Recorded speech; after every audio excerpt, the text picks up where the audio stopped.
hiyo ni mpango wa timu na bado tunaendelea kuona kwenye ligi wachezaji wadogo ambao wanacheza kwenye timu za ligi kuu ambao hawaonekani kama ni watu wa maana sana kwa timu kubwa. Sisi wao watatusaidia na tunaendelea kuangalia championship, tunaendelea kuangalia Zanzibar na tunaamini kwamba tutatengeneza timu ya vijana wa Tanzania ambayo itasumbua next season.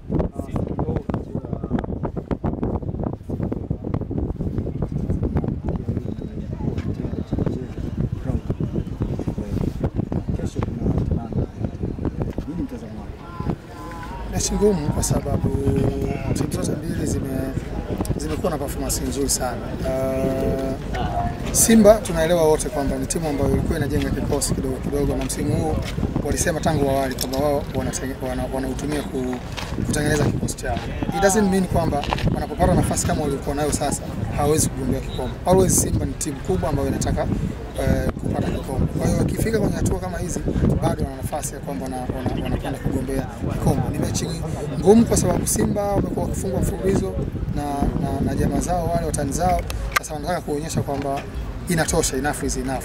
Lakini pia Young Africa pamoja wamekuwa na ups and downs kulinganisha msimu huu na msimu uliopita, lakini bado sio timu ya kubeza. Ni timu ambayo inaweza kukupa chochote unachokitaka kiwanjani. Bado itategemea zaidi mbinu za walimu wote wawili.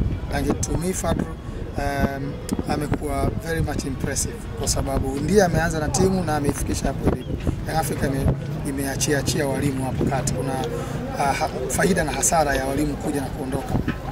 Kwa upande wa hasara ni kwamba wakati mwingine wachezaji wanahama kutoka kwenye falsafa ya mwalimu mmoja kwenda mwingine, mahitaji ya mwalimu na mifumo yake, tactics zake ni tofauti kwenda mwalimu mwingine, kwa hiyo inasumbua kidogo. Simba wamekuwa kwenye utulivu wa mwalimu mmoja. Hiyo ndio inawapa nafasi walau sawa na Young Africa. Otherwise kama Yanga ungebaki Lesa na Gamondo kama ilivyokuwa msimu uliopita, bado ungekuwa na nafasi kubwa wao kushinda kuliko Simba.